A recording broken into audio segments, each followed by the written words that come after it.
Cumprimento os irmãos com uma boa tarde, quase boa noite já. Paz do Senhor a todos, graça e paz, meus irmãos. Amém.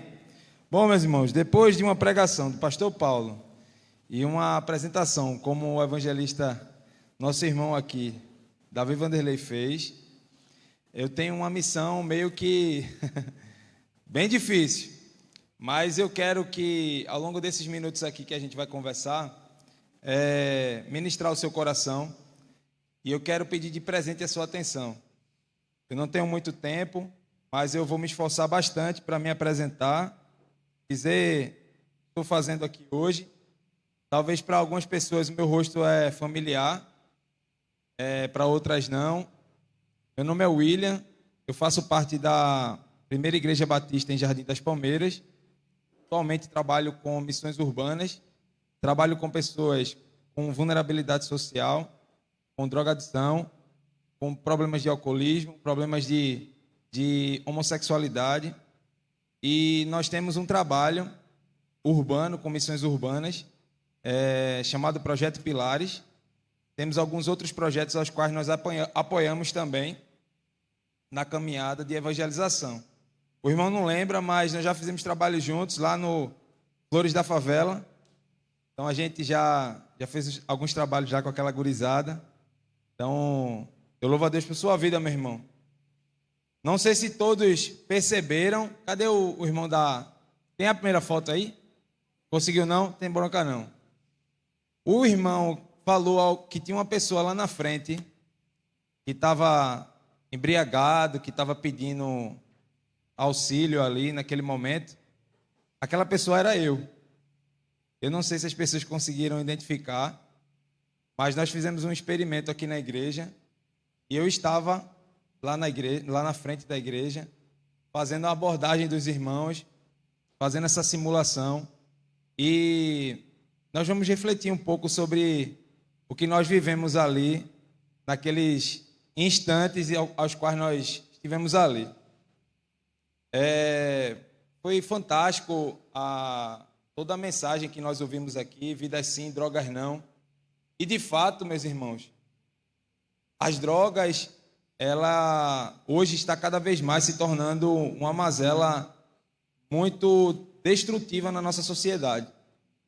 Muitas vidas estão se dissipando, até por conta das questões sociais que nós vivemos. Vivemos muitos problemas sociais e a inversão de valores que nós estamos tendo dia após dia está dificultando ainda mais o trabalho da igreja. E se nós, como cristãos, não nos posicionarmos, se nós, como cristãos, não exercermos o nosso papel, nós dificilmente iremos combater este mal.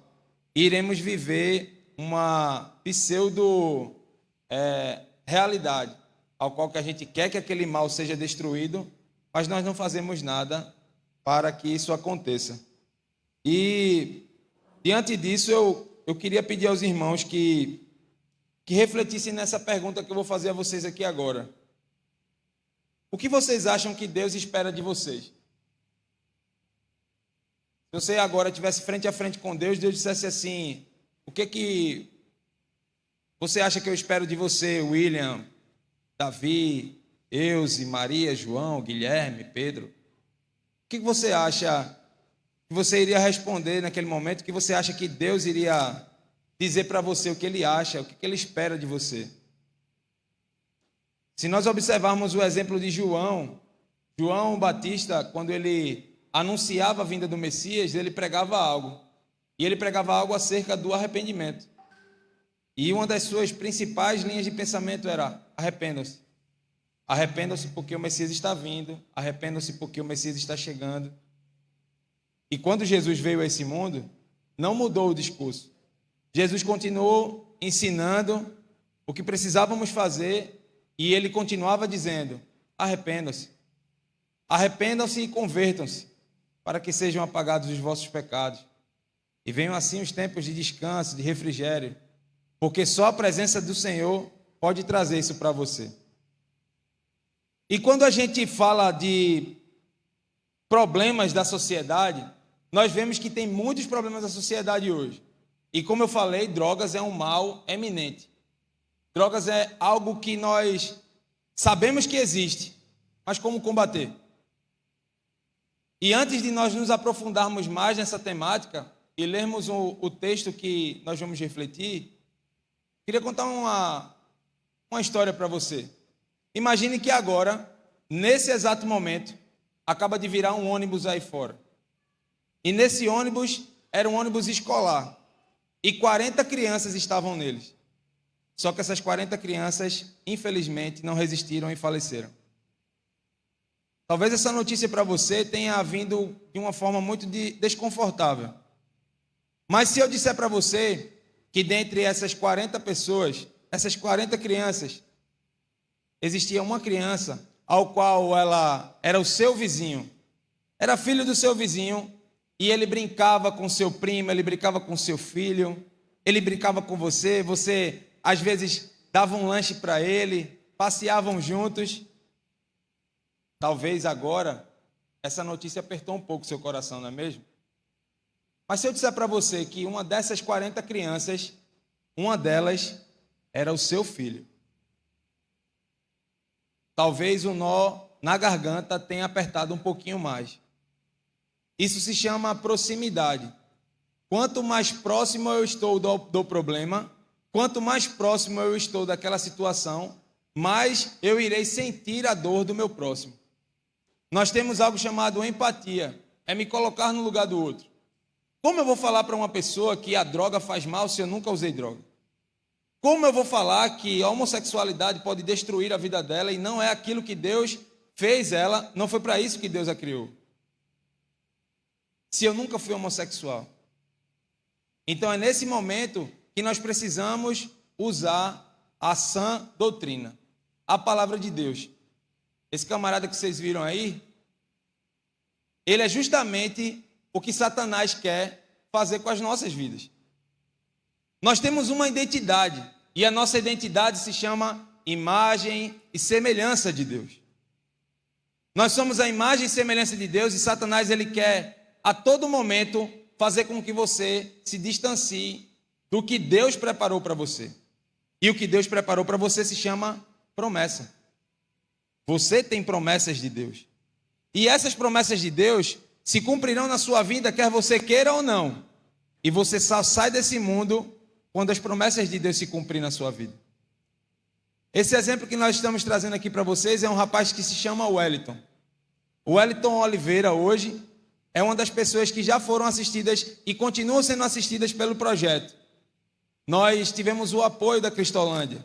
Sim, nós tivemos o apoio da Cristolândia e ela foi fundamental para nós nesse trabalho que nós realizamos com o Wellington Oliveira. O Wellington Oliveira, da primeira imagem de camisa roxa, ele era um cara que pensava em se suicidar. Todas as vezes que nós chegávamos perto dele, ele não queria falar não queria saber de religião, não queria saber de evangelho. Era um cara que só vivia alcoolizado, drogado, chapadaço. E um dia o Wellington Oliveira chegou com uma chuca perto de mim, um pouco de dinheiro, e eu disse para ele: Wellington, um dia eu vou ver você carregando uma Bíblia e glorificando o nome de Deus. Mas para que isso aconteça, eu preciso que você dê o primeiro passo, Wellington. Porque o resto, Jesus vai fazer. Porque aonde abundou um pecado, superabundou a graça de Deus. E o Wellington se permitiu. E aí você observa que ele com a camisa verde, é o momento que ele chega na Cristolândia, onde aquela imagem começa a ser reconstruída. Aquilo que Deus preparou para ele começa a se novamente reacender ao coração de Wellington. E o Wellington começa a ministrar a palavra de Deus na Cristolândia. O Wellington começa a receber a palavra de Deus. O Wellington passa a ser pescador. E nesse momento ele começa a ser pescador de homens. Porque o Wellington hoje é um cara que abraçou a missão e ele quer levar o nome do Senhor e quer mostrar ao mundo o que Jesus fez com ele. Porque a partir de então as suas feridas agora sai poder para curar. E se tiver a oportunidade de passar outra imagem, a outra imagem não conseguiu? Na semana passada nós tivemos a oportunidade de batizar o Wellington. Eu recebi o presente ter a oportunidade de batizar o Wellington e foi uma bênção, pois as promessas de Deus se cumpriram na vida de Wellington. Então, isso é mais uma manifestação da graça de Deus. Mas, espera um pouquinho. Nós estávamos falando inicialmente do que você acha que Deus espera de você. Mas, como cristão, será que eu tenho a opção de me afastar dos problemas? Será que, como cristão, eu tenho a opção de olhar uma pessoa naquela situação que vocês observam aí a imagem, o Wellington sendo batizado? Como vocês têm a opção de se distanciar, de dizer que não quer fazer, de passar ao largo? Será que eu tenho essa opção como cristão? Se eu digo, eu sou cristão, eu sou a imagem e semelhança de Cristo, eu aceito a soberania de Cristo sobre a minha vida, será que eu tenho a oportunidade, a opção de dizer, eu não quero me aproximar das pessoas que mais precisam? Sabe, meu irmão, o versículo talvez que seja mais conhecido pelos cristãos e até mesmo pelos não cristãos, João 3,16, talvez você saiba de cor. Porque Deus amou o mundo de uma maneira tremenda, que Ele foi capaz de dar o seu único filho, para que todo aquele que crer nele não sofra mais, não pereça, mas tenha a vida eterna.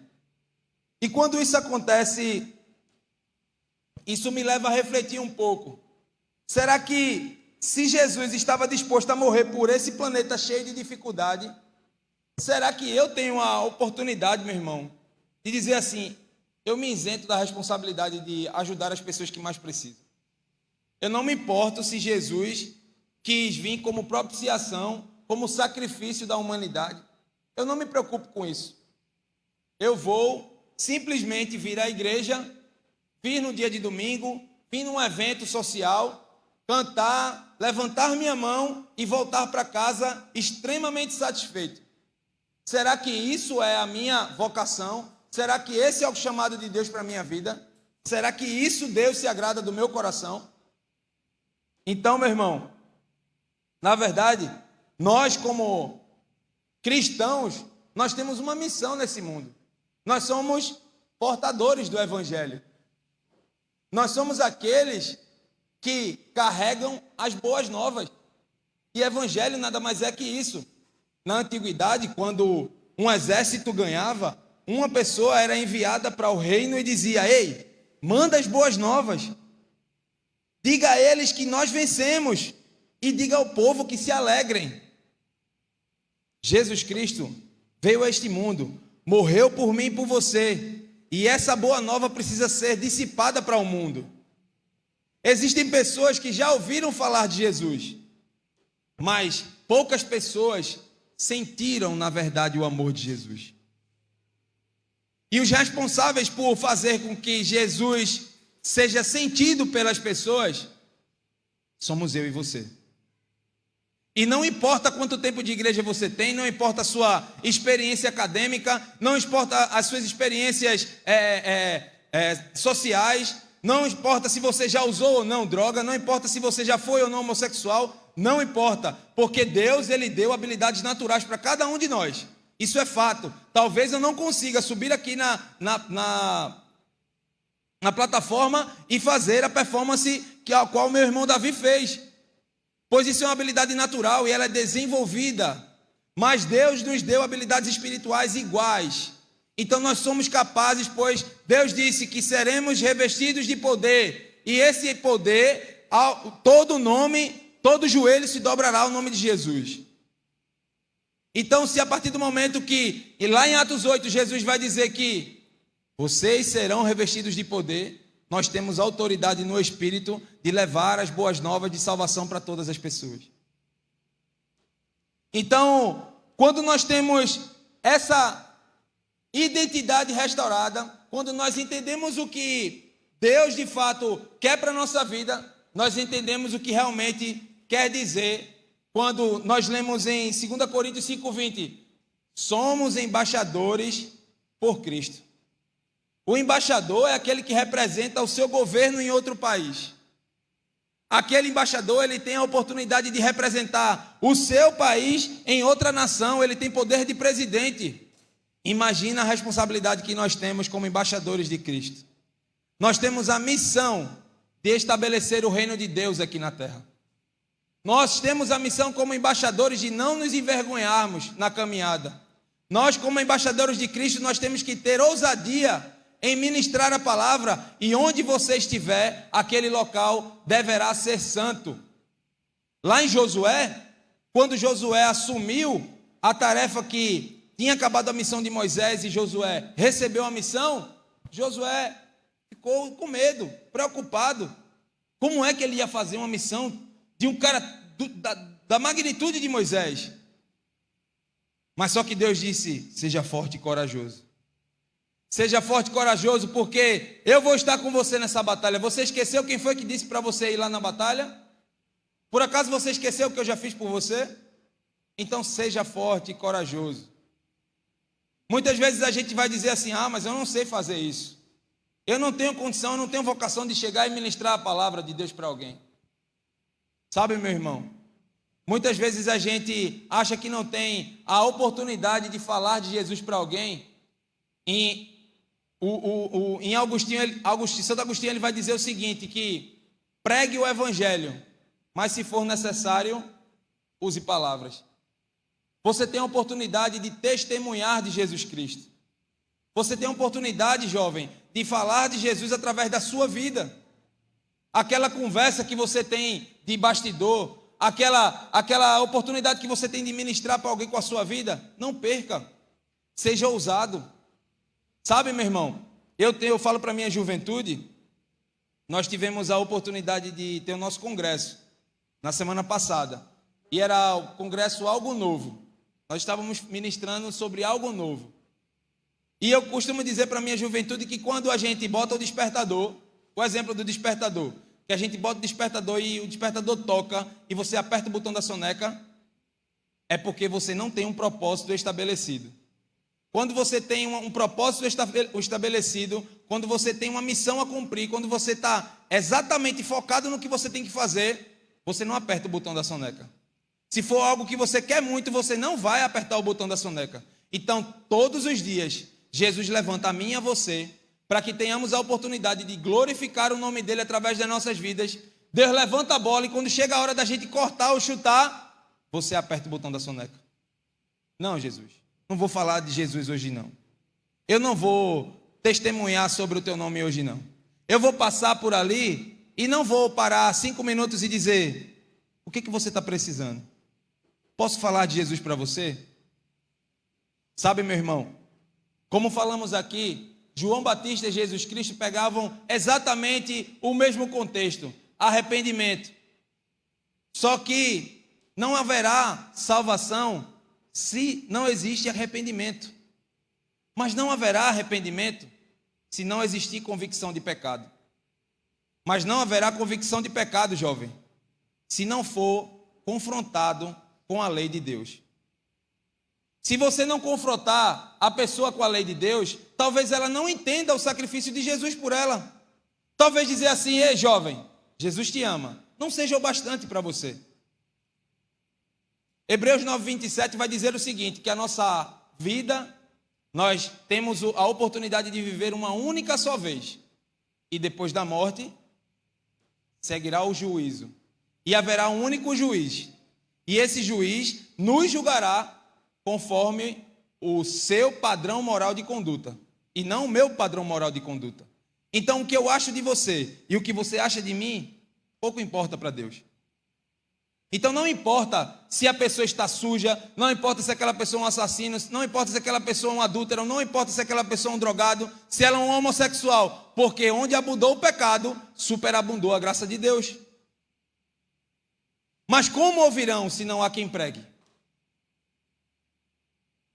Como é que nós vamos ganhar as pessoas para Jesus? Como nós vamos povoar o céu se nós não assumimos o nosso papel neste mundo? Nós temos a oportunidade como jovens de cada vez mais focarmos no propósito e na missão de glorificar a Deus e levar o seu ID. Mas nós decidimos não fazer. E quando isso acontece, é um erro que pode ser grave.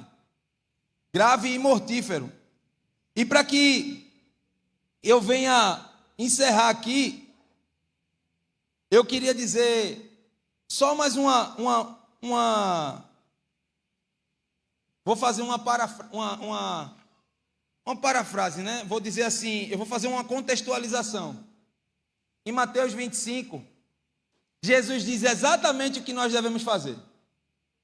Jesus vai fazer o seguinte: gente, eu tive fome e me deste de comer. Eu tive sede e tu me deste de beber. Eu estava preso e tu foi me visitar. Eu estava nu, tu me vestisse. E exatamente naquele momento, os seus discípulos disseram: mas mestre, como foi que nós demos de beber, ou que nós te vestimos, ou que nós te visitamos em algum momento, tu estava preso? Quando foi isso? Quando vocês fizeram para um dos meus pequeninos. Quando vocês decidiram fazer isso, vocês estão fazendo para mim.